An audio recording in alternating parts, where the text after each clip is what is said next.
Epilepsy is a complex and misunderstood condition.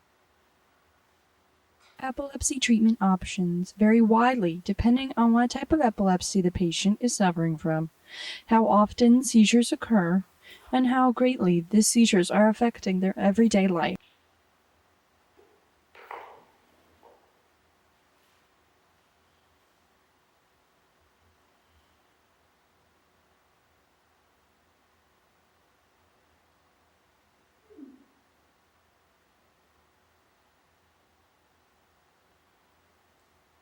Treatment will start with a basic scalp electroencephalogram, a magnetic resonance imaging, and a dosage of anticonvulsant drugs.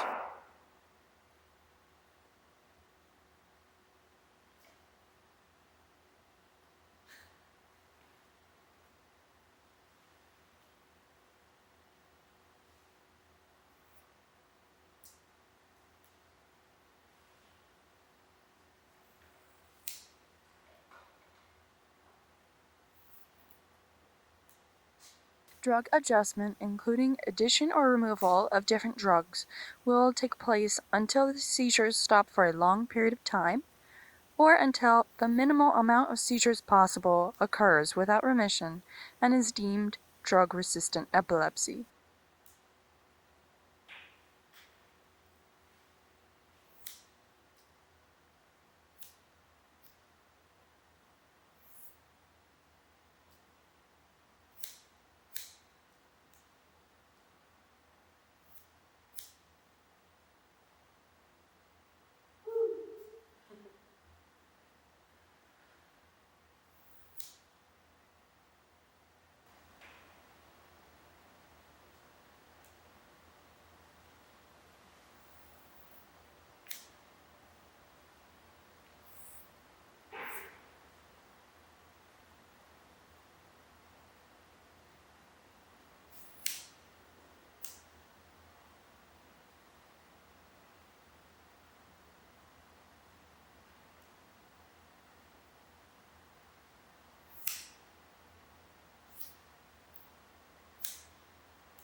If medication is not effective, your neurologist will recommend you for more extensive tests and possibly neurosurgery. Many afflicted with drug-resistant epilepsy that are working towards a seizure-free life have chosen neurosurgery.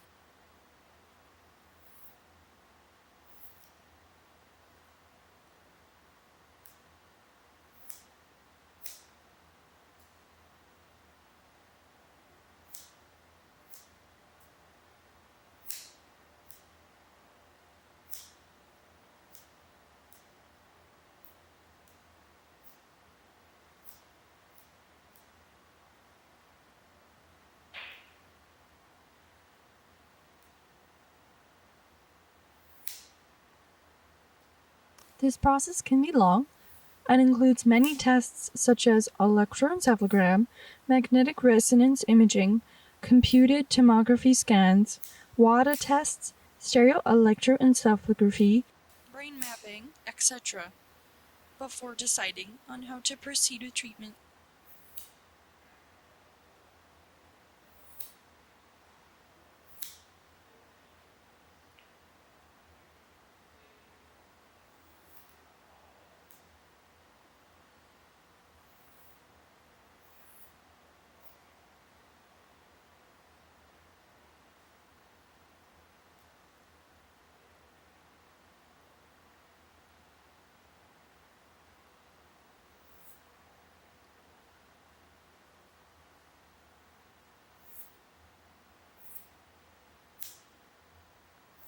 While there are non-invasive options for testing, sometimes monitoring must go deeper to find the root of the problem.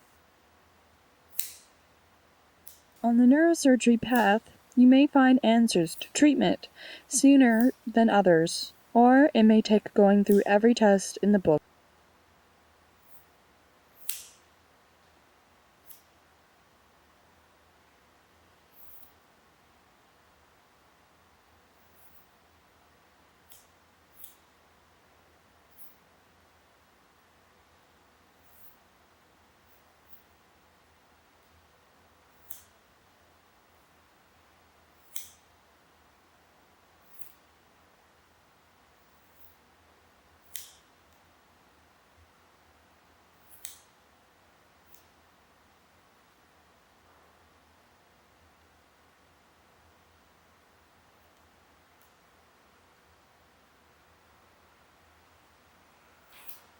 there are many options for final treatments once your neurology team has collected efficient data to choose from.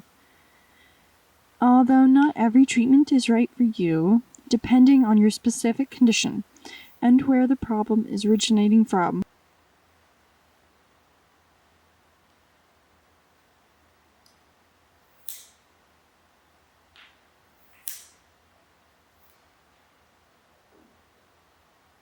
Treatment options may include brain ablation, removal of brain tissue, or implanted stimulator systems such as the vagus nerve stimulator, deep brain stimulator, or the responsive neurostimulation system, to name a few.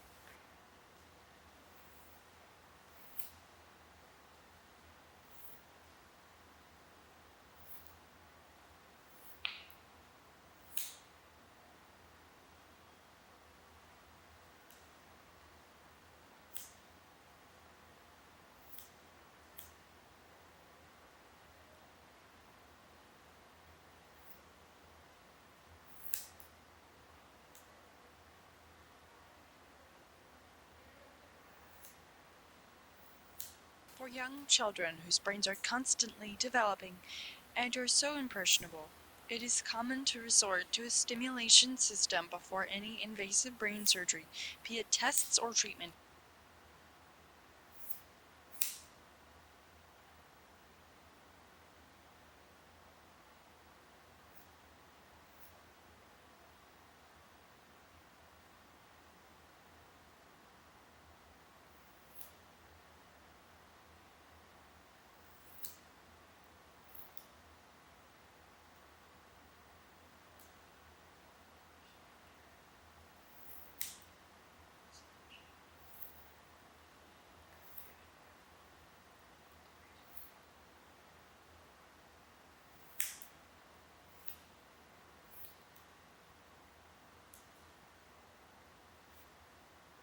The risks of brain surgery can be high, depending on the procedure, but given epilepsy's debilitating nature, the rewards can outweigh the risks.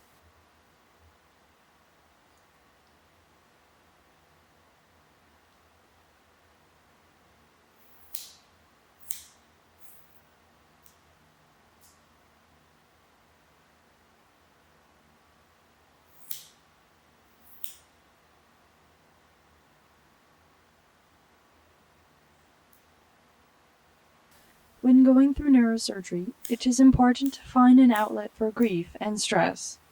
It is also important to remember that your family is also watching you go through this, so be patient with them. Even if you're cavalier about the surgery, they might not be. Everyone is different and deals with the stress of epilepsy surgery differently.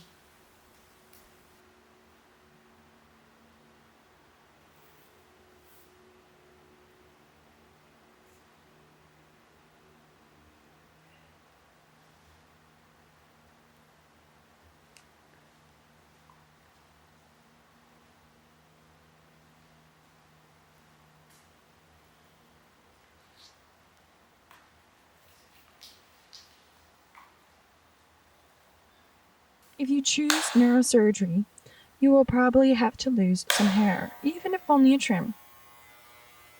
Some surgeries are able to act through a keyhole and won't require large portions of your head to be shaven, while others will be invasive and require the ability to pull back the skin. In this case, a buzzed head is in your best interest to reduce chances of infection, and it makes it easier to maintain cleanliness post-operation.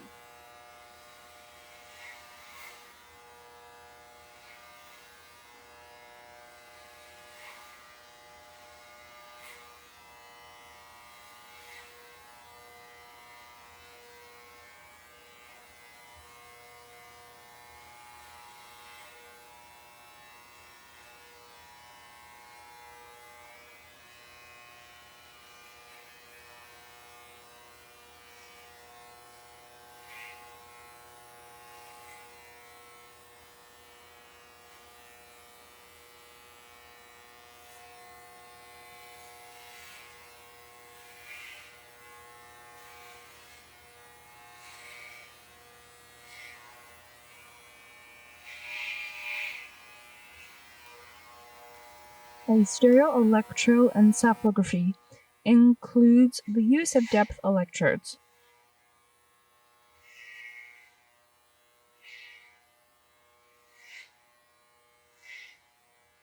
These depth electrodes are very thin and penetrate through the skull all the way down into the brain. It may not sound like it, but this procedure is actually non-invasive. The skull remains intact and the electrodes leave tiny marks that are easily healed.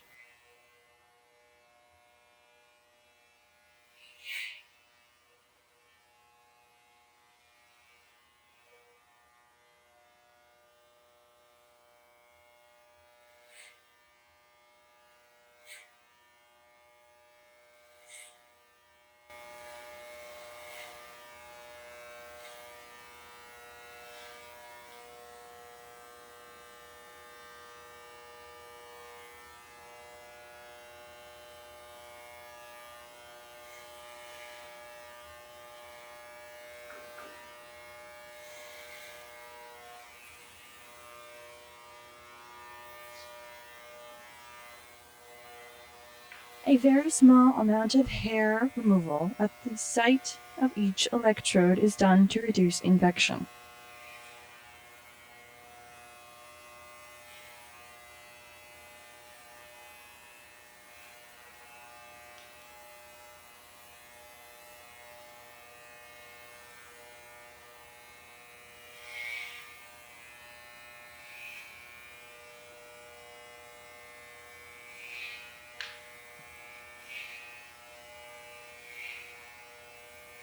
The stereoelectroencephalography cuts into a muscle that controls jaw movement, so you will have a more limited jaw range and stiffness for a while.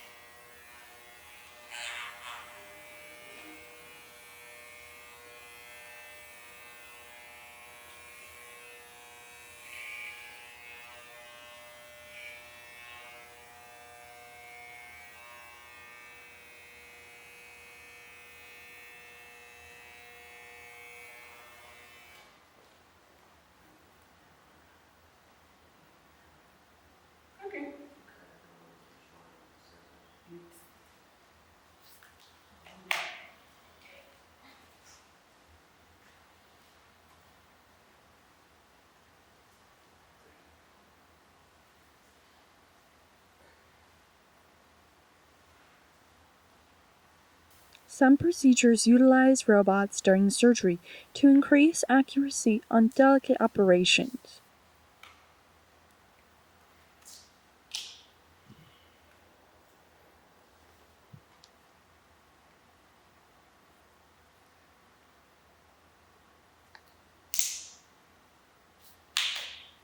If you have a stereoelectroencephalography and are having trouble locating seizures, your neurology team may be able to offer a bedside brain mapping session.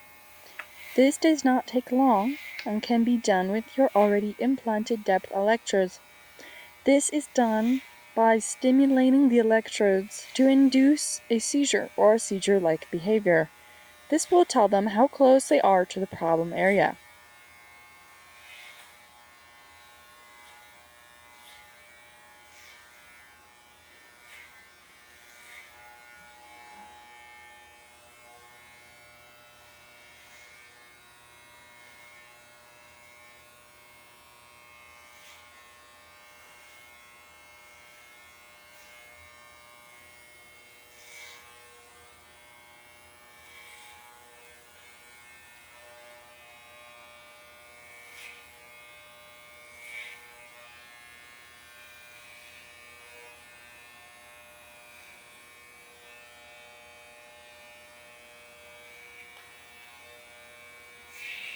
Grid testing is an invasive operation.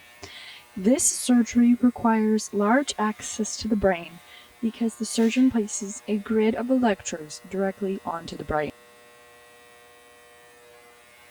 This procedure can offer detailed outcomes and is especially good for those with epilepsy that has been extremely hard to map and who have already done so many tests. However, grid testing also offers the possibility of complications much greater than non-invasive procedures.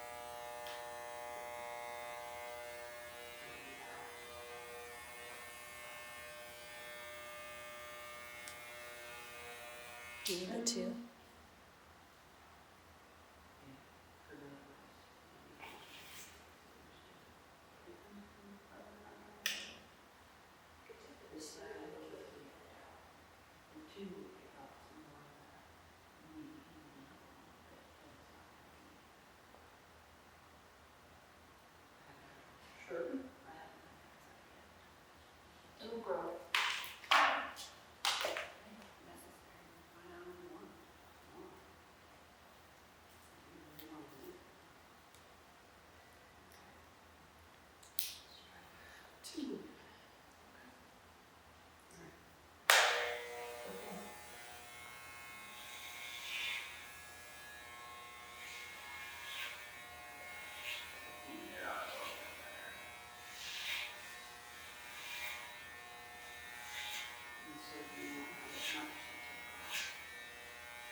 An invasive procedure offers the following risks: allergic reaction to anesthesia, bleeding in the brain, a blood clot, brain swelling, coma, impaired speech, vision, coordination, or balance, infection in the brain or at the wound site, memory problems, seizures, and stroke.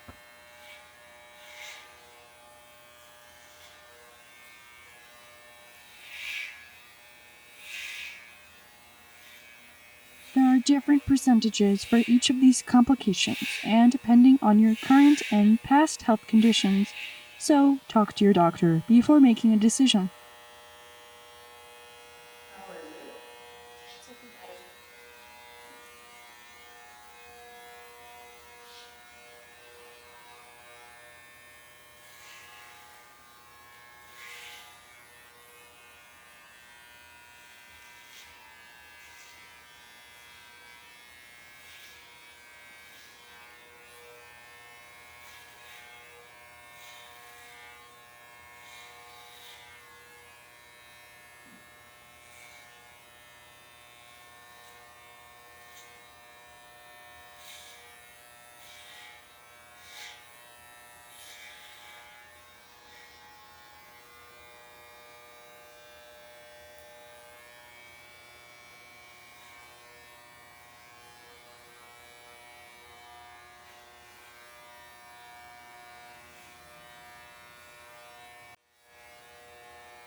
Don't let the scary stuff discourage you, though.